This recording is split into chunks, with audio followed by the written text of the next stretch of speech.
रामायण का प्रसंग है। वन में राम लक्ष्मण सीता रह रहे हैं तो सीता जी का हरण हो जाता है और राम लक्ष्मण ढूंढते ढूंढते पंपापुर सरोवर तक पहुंचते हैं। और वहां जब हनुमान जी से उनकी मुलाकात होती है तो हनुमान जी सुग्रीव से राम की मित्रता करवा देते हैं। और जब सुग्रीव सारी व्यथा को भगवान राम को बताता है तो भगवान राम बाली को मार करके सुग्रीव को वहाँ का राजा बना देते हैं। और राजा बनाने के बाद कहते हैं अब बरसात का समय शुरू हो गया है, ये चतुर्मास शुरू हो गया है, हे सुग्रीव अब तुम महलों में जाओ और जैसे ही बरसात का समय पूरा हो तुम अपनी सारी सेना को लेकर के सीता जी की खोज में लगाना। और फिर सीता जी खोन हो जाने के बाद फिर जो आगे प्रयास किए जाएं। तो धीरे धीरे सुग्रीव तो अपने महलों में चला जाता है और उधर भगवान राम पर्वत पर रहने लगते हैं। और धीरे धीरे करके चतुर्मास पूरा हो जाता है, लेकिन सुग्रीव लौट करके नहीं आता है। तो भगवान राम को बड़ा गुस्सा आता है और लक्ष्मण से कहते हैं हे लक्ष्मण तुम सुग्रीव के पास जाओ और उससे जा कर के ये कठोर बातें कहो, तब वो लौट करके आएगा। तो वे क्या कहते हैं कि पूर्वं कृतार्थो मित्राणां न तत्प्रतिकरोति यः कृतघ्नः सर्वभूतानां सवद्यपि लघ्वेश्वर। हे सुग्रीव, जो पहले अपने मित्र से अपना कार्य बनवा लेता है, परोपकार करवा लेता है और मित्र के प्रति परोपकार कार्य नहीं करता है, तो ऐसा व्यक्ति जो है कृतघ्नि कहलाता है और उसे ऐसे कृतघ्नि को मारने में कोई दोष नहीं है। और ब्रह्मा जी का कहा हुआ श्लोक उसे सुना देना। ब्रह्मग्नि च सुरापे च चौरे भग्नमृते तथा।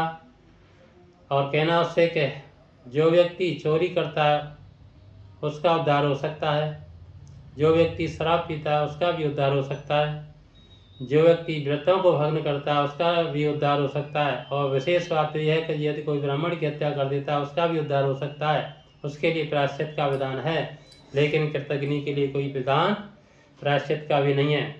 इसलिए तुम भगवान राम का काम करो।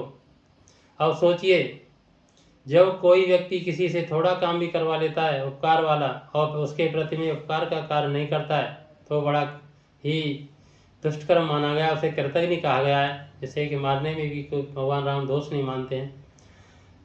अब विचार करके देखिए कि जो माता पिता अपने संतान के लिए सारा जीवन खपा देते हैं, जो माँ अपने बच्चे का जन्म देने के लिए अपने शरीर का एक एक कतरा खून देकर के 9 महीने तक शरीर बनाती है और 9-10 वर्ष तक उसकी पालन पोषण करने में लगी रहती है, टट्टी पेशाब की करती है और कितनी मस्त मगन होकर के करती है उस काम को।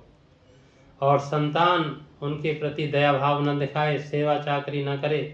एक पिता जो जब तक बालक जो है समर्थ न हो, कमाने लायक नहीं होता, तब तक अपना जीवन खपा देता है, अपना खाना पीना भूल जाए, अपने ऐश मौज सुख सुविधा सबको भूल जाता है और वो संतान के लिए ही करने में लगा रहता है। सारे संसार में आप निगाह करके देख लीजिए, कोई व्यक्ति से किसी से कोई पीछे नहीं रहना चाहता, लेकिन एक पिता ऐसा है जो अपनी संतान से पीछे रहना चाहता है। वह संतान को आगे बढ़ाना चाहता है जितना हो सके। व्यक्ति चाहे मजदूर हो, किसान हो, चाहे ढेला लगाने वाला हो, लेकिन वह अपनी संतान को पढ़ा लिखा करके अधिकारी ही बनाना चाहता है। ये केवल पिता ही ऐसा कर सकता है। और ऐसे माता पिता के प्रति हम कृतज्ञ का भाव अपनाएं, उनकी सेवा चाकरी ना करें, उनकी सेवा ससुराल से मन हटा करके उनके दुख के आंसू रुलाएं, तो वो कितना बड़ा कृतज्ञ कहलाएगा।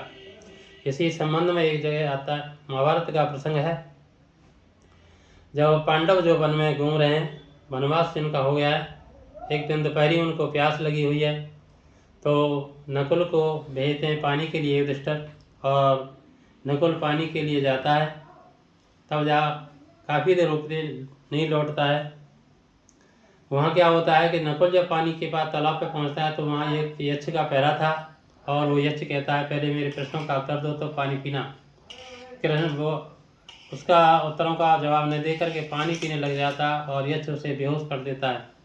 तो इसके जब काफ़ी देर होती है, नकुल नहीं लौट के आता है, तो युधिष्ठिर सहदेव को भेजते हैं। और जब सहदेव पहुंचता है वहाँ देखता है कि नकुल तो यहाँ बेहोश पड़ा है, लेकिन मैं पानी पी लूँ पहले तब देखता हूँ क्या बात है। वो भी पानी पीने का प्रयास करता है तो फिर वही प्रश्न कि पहले मेरे प्रश्नों का जवाब दो तब पानी पीना, नहीं तो तुम्हारी वही गति हुई है तुम्हारी भाई की हुई है। लेकिन सहदेव भी जवाब नहीं देता और पानी पी लेता तो उसको भी वहाँ बेहोश कर देता है यक्ष। इस तरह से अर्जुन और भीम भी जब बेहोश हो जाते हैं तो स्वयं युधिष्ठिर वहाँ पहुँचते हैं पानी पीने के लिए। तो देखते हैं कि भाई बेहोश पड़े, लेकिन कहीं घाव तो है नहीं, कोई लड़ाई या युद्ध तो हुआ ना किसी से। लेकिन बात क्या है, देखता हूँ, लेकिन प्यास बहुत अधिक लगी हुई तो सोचते हैं पहले मैं पानी पी लेता हूँ तब देखूँ क्या बात। और जैसे पानी पीने के लिए प्रयास करते हैं तो फिर वही आवाज़ आती है, पहले मेरे प्रश्नों का उत्तर दो तब पानी पीना, नहीं वही आपकी वही गति होगी तुम्हारे भाइयों की हुई है। तो वहाँ युधिष्ठिर कहते हैं महाराज आप कौन है, सामने आओ, मैं आपके प्रश्नों का उत्तर दूंगा। तो वहाँ यक्ष ने बहुत सारे प्रश्न पूछे हैं, उनमें से इस प्रसंग से संबंधित 2 प्रश्नों का उत्तर मैं आपको बता देता हूँ। 2 प्रश्न क्या हैं। पहले भी यक्ष पूछता है कि पिता से आकाश से बढ़कर के क्या है, तो वहाँ युधिष्ठिर महाराज जवाब देते हैं पिता आकाश से बढ़कर है। और दूसरा प्रश्न पूछते हैं कि भूमि से भारी क्या है, तो वहाँ युधिष्ठिर जवाब देते हैं माता भूमि से भारी है। बताइए हमारी संस्कृति में माता पिता का कितना ऊंचा स्थान है, और हम माता पिता की सेवा चाकरी ना करें, उनको समय पर पानी जल यथास्थान न दें तो कितना बड़ा पाप लगेगा, हम कितने बड़े कृतज्ञ कहलाएंगे। एक जगह आया है एक श्लोक, उसमें कहा गया है सर्वतीर्थमयी माता सर्वदेवमय पिता मातरम पितरम तस्मात् यत्नेन पूजित। जितने भी तीर्थ हैं उन सब तीर्थों से बढ़ करके माँ है, तथा जितने भी देवता है सभी देवताओं में पिता का स्थान है, इसलिए माता पिता की पूरे श्रद्धा के साथ सेवा करनी चाहिए। तथा इसके साथ दूसरा श्लोक भी आता है और उसमें कहा गया है कि जाननो च करो यस्सो पितरो प्रणोत शिर निपतंत पृथ्व्यांशो अच्छेम लभते देवम।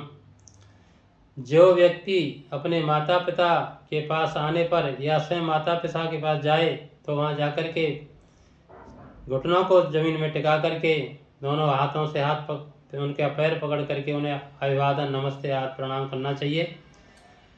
जब ये चीज़ें हमें संस्कृति में सिखाई जाती है, भारतीय संस्कार में यह सिखाया जाता है, और हम जब ये संस्कृति से अलग हो जाते हैं तो हम इन कर्तव्यों को निभा नहीं पाते हैं, तो ये व्यक्ति कितना बड़ा कृतज्ञ हो जाएगा। और आज की शिक्षा हमें संस्कारों से वंचित कर रही है, ये शिक्षा ही हमको संस्कारों से हटा रही है, और हम में भी वो प्रवृत्ति गलत पड़ गई है कि हम भी अपने मोबाइल में मस्त रहते हैं, बच्चा भी अपने मोबाइल में मस्त रहता है। न तो विद्यालय में कोई संस्कार मिलते हैं, न घर पे कोई संस्कार मिलते हैं। वो संस्कारी शिक्षा जो गुरुकुलों में पढ़ाई जाती है वो शिक्षा का आज लोप हो गया है। वहाँ बच्चे को माँ बाप पढ़ाना नहीं चाहते, इंग्लिश में पढ़ा करके केवल सर्विस करता कमाने का जो रट लगा रखी है, इससे बच्चों के संस्कार खत्म हो रहे हैं। और ना घर पे हम संस्कार देते हैं, बाकी रहे बच्चे संस्कारों को भी हम खत्म करते रहते हैं। बच्चा जब पढ़ने जा रहा है, बाहर जा रहा है, कहीं से नमस्ते पैर छू के बाहर निकलता था, लेकिन आज हम केवल हलो हाय करवा करके उसे विदा करते हैं और पैर छूना भी छुड़वा देते हैं। जितनी भी अच्छी बातें जो हम भारतीय संस्कृति में सीखते थे उन सबको हमने भुला दिया, स्वयं अपनी संतान के संस्कारों को खराब कर रहे हैं। और ये संस्कार जब खराब हो रहे हैं संतान की, तो संतान भी माँ बाप की तरफ कोई ध्यान नहीं देती है। संतान अपने मोबाइल में मस्त है, फिर माता पिता अपने मोबाइल में मस्त हैं। और यही कारण है कि बच्चे जब समर्थ हो जाते हैं, कमाने लायक हो जाते हैं, या तो वो विदेश चले जाते हैं या कहीं भी काम कर रहे होते हैं, लेकिन माँ बाप को संग नहीं रखते हैं, उठा करके उनको वृद्धाश्रम डाल देते हैं। ये सारे संस्कारों का ही खेल है। ये वैदिक संस्कृति का जो प्रभाव था वो जैसे जैसे धीरे खत्म हो रहा है, वैसे मनुष्य पर परिवार पर उतने ही कष्ट बढ़ते जा रहे हैं। मनुष्य जो अपने पैरों पर कुल्हाड़ी स्वयं चला रहा है, अपनी संतान को जो संस्कारों से विहीन करता जा रहा है, और फिर जो बुढ़ापे में बैठ करके रोता फिरता है। इतना सब कुछ वैदिक संस्कारों में दिया गया था, इन सारे संस्कारों को खत्म करके हम स्वयं अपनी संतान को ऐसे खड्डे में ढकेल रहे हैं जो अपने लिए दुख बना रहे हैं। इसलिए हे मनुष्यों, इस संबंध में संस्कारी शिक्षा की तरफ लौटो, और आगे की एक थोड़ी सी दृष्टांत के अनुसार में समझा के आपको इस दृष्टांत को जो है अपने भाषण को मैं विराम दूंगा। एक परिवार में एक बुढ़ा व्यक्ति बीमार है, काफ़ी इलाज कराते हैं बच्चे उसका, और वो थोड़ा ठीक होता है फिर बीमार अधिक हो जाता है, थोड़ा ठीक होता है फिर बीमार हो जाता है। तो उसके बच्चे जो एक किसी मनोवैज्ञानिक डॉक्टर के पास ले जाते हैं, और वहाँ जा कर इलाज जब कराते हैं तो वो डॉक्टर से पूछते हैं हमारे पिताजी कब ठीक हो जाएंगे, तो वो डॉक्टर कहता है कि तुम्हारे पिताजी की दवा ना तो मेरे पास है न किसी डॉक्टर के पास है, इसकी दवा तो आपके पास ही है। तो बच्चे चौंकते हैं, ऐसा क्या है जो दवा हमारे पास है आपके पास नहीं, किसी डॉक्टर के पास नहीं है।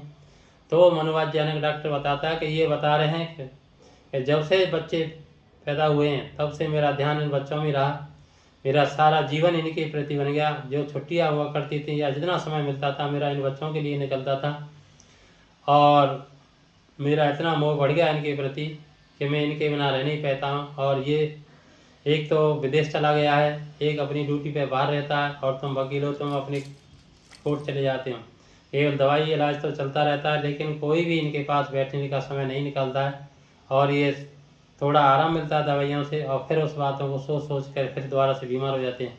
यदि आप इनके लिए समय निकाल करके सुबह शाम 10-20 मिनट रोजाना समय दें तो ये बिना दवा के भी यथाशीघ्र ठीक हो जाएंगे और सदा ठीक ही रहेंगे। और वास्तव में देखा जाए तो बुजुर्गों को आजकल जितनी दवा की आवश्यकता नहीं है, अन्य चीज़ की आवश्यकता नहीं है, इतने बच्चों के साथ बैठने की अभिलाषा है, अर्थात बच्चों का समय उनको चाहिए। यदि बच्चों का समय उनको मिल जाए तो वे स्वस्थ रह सकते हैं। ये कितनी बड़ी हवा के प्रति सद्भावना हमारी होनी चाहिए, श्रद्धा होनी चाहिए। हम तो केवल विदेशों की तरह एक दिन जो है फादर्स डे, मदर्स डे बनाने लगे, जबकि भारतीय संस्कृति में साल भर के 365 के दिन श्रद्धापूर्वक माता पिता की सेवा की जाती है और हमेशा उनका ध्यान रखा जाता है। जबकि विदेशी कल्चर में एक दिन उनकी पूजा करके को गिफ्ट दिया जाता है और उनको वृद्धाश्रम डाल के चले जाते हैं, और तभी इंसान दुख पा रहा है। इसलिए भारतीय संस्कृति की तरफ लौटो मनुष्यों, भारतीय संस्कार वाली विद्या की तरफ लौटो लोगों, वो पढ़ाई कराओ जिसमें संस्कार हों। ये केवल विद्या भारती या गुरुकुलों में पढ़ाई होती है इस तरह की, जहाँ संस्कार दिए जाते हैं। यदि आपकी संतानों पर संस्कार हैं तो आपका जीवन जो है बुढ़ापे में बहुत ही सुंदर कट जाएगा, सुखमय कट जाएगा। जो जवानी में भी सुख नहीं मिले वो सुख आपको बुढ़ापे में मिलेंगे। नहीं तो अंततः इसी प्रकार संस्कारों से विहीन संतान तुम्हें इसी तरह रुलाएगी। ये सोच लो, ये रास्ता उत्तम है या वो रास्ता उत्तम है। जहाँ भी पढ़ा रहे हैं चलो ठीक है, लेकिन घर पे संस्कार तो पूरे दिया करो, जिससे कि आपको जो है संस्कारी संतान बन गई ना तो सारा जीवन जो शेष जीवन है वो सुखमय बीतेगा। सुखमय जीवन जैसे समझो आप फूलों की टोकरी में आप बैठे जीवन बिता रहे हो, सारे बच्चे आपकी हर समय सेवा करेंगे और वो जीवन तुम्हारा धन्य जीवन बन जाएगा। इसलिए हे मनुष्य संस्कारी शिक्षा की तरफ लौटो। इति ओम।